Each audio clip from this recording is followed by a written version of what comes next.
हमारे यहाँ शास्त्र की आज्ञा है कि अगर किसी भी तीर्थ में आप गए और 3 रात्रि निवास किए तो आप वहां के वासी हो गए। भाई जन्म से वासी होता है, कर्म से वासी होता है और धर्म से वासी होता है। जन्म, कर्म और धर्म। तीर्थाटन के निमित्त आए, एक रात आए चले गए तो आपको धर्म का फल नहीं मिला, क्यों? वो तो पिकनिक हो गया। जब आप 3 रात्रि रह करके वहां जंगम स्थावर और उस तीर्थ को तीर्थ बनाने वाले नदी का सेवन करेंगे तब आप अधिकारी होते हैं। तो हमारे यहां शास्त्र की आज्ञा है, किसी भी तीर्थ में जाइए तो तीर्थ में जाते ही पहले उस तीर्थ को तीर्थ बनाने वाली जो नदी है उसमें स्नान करिए। सचैल स्नान हो तीर्थ को तीर्थ बनाने वाली नदी में। क्यों? आप पता नहीं कहां कहां से आए हैं, व्यापार में व्यवहार में दोष बने हैं और पाप केश में ही निवास करता है। पापाह केशान आश्रित्य तिष्ठन्ति। पाप बालों में ही निवास करता है। इसलिए घर में कोई मरा सूतक लगा तो बाल ही बनवाया जाएगा। अगर कोई बालक जन्म लिया तो सूतक लगा तो नंदी श्राद्ध बाल बनवाया जाएगा। तो पाप बालों में रहता है। अगर भोजन में बाल पड़ गया तो भगवान के भोग नहीं लगेगा, वो फेंक दिया जाता है। पानी का निषेध है हमारे यहां, क्योंकि बाल में पाप का निवास है।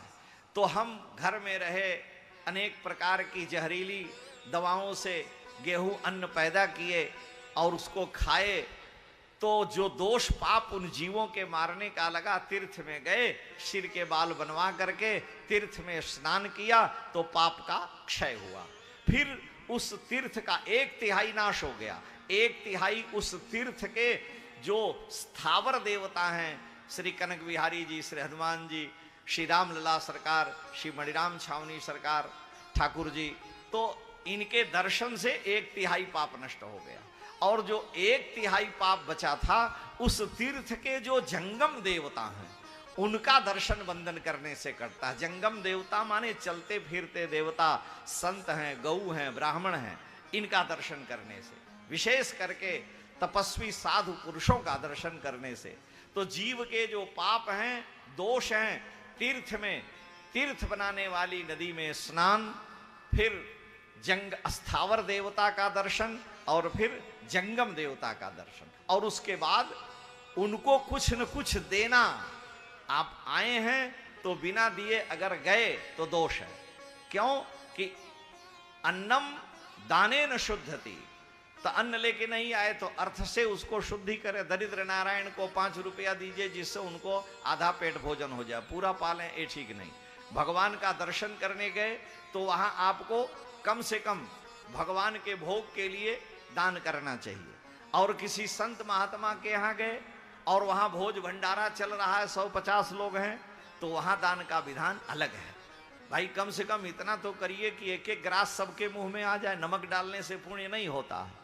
किसी भी शुभ कर्म में नमक खिलाने का पुण्य नहीं है, मिष्ठान्न खिलाने का पुण्य है। तो साधु पुरुषों के यहाँ 1 गुना, 2 गुना, 3 गुना। अगर दरिद्र नारायण को आपने 1 दिया तो भगवान के मंदिर में 2, तो संत महंत को 3 गुना होना चाहिए, क्योंकि वो चलते फिरते तीर्थ हैं। हम अपने मन की बात नहीं है, शास्त्र कह रहा है तो उसका विधान। अरे गरुड़ पुराण में तो लिखा है कि व्यक्ति दरिद्र क्यों होता है। गरुड़ पुराण में लिखा कि दरिद्र क्यों होता है, तो कहा कि अदत्त दानात् च भवेत् दरिद्री। जिसने जीवन में कभी दान नहीं किया वो दरिद्र होगा, और दरिद्र होगा तो दरिद्र भावात् च करोति पापम। दरिद्र होगा तो पाप करेगा, चोरी करेगा, क्योंकि दरिद्र है। बुभुक्षितम किम न करोति पापम। भूखा व्यक्ति से पाप तो बनेगा ही। Poverty is mother of crime. तो दरिद्र होने का कारण है किसी को दिया नहीं, केवल ला ही सीखा, दा नहीं सीखा। तो अदत्त दानात् च भवेत् दरिद्री, और दरिद्र भावात् च करोति पापम। दरिद्र होगा तो पाप करेगा, और पाप प्रभावात् नरकम प्रयाति।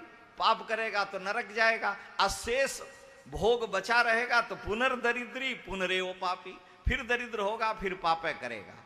इसलिए अवश्य ही देने चाहिए।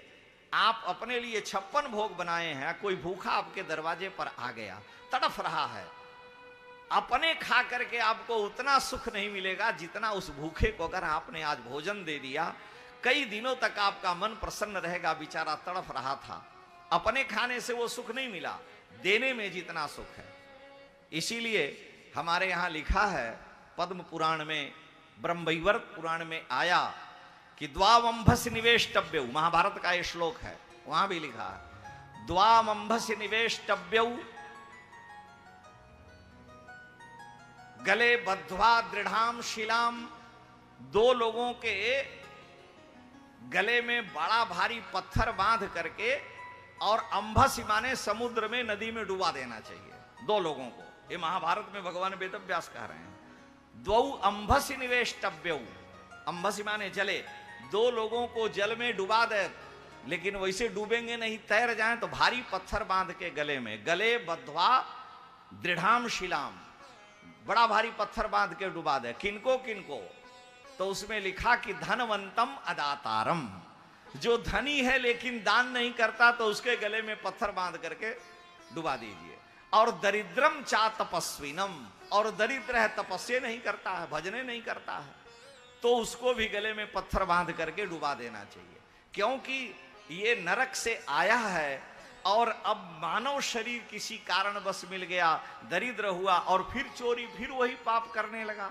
दरिद्र को तप करना चाहिए। दरिद्र अगर तप नहीं करे, दरिद्रं चा तपस्विनम, सुदामा जी के लिए लिखा कि दरिद्र हैं, दरिद्रा सीद माना, उनकी पत्नी के लिए आया, लेकिन परम तपस्वी हैं, जितेंद्रिय हैं, इंद्रियां वश में हैं।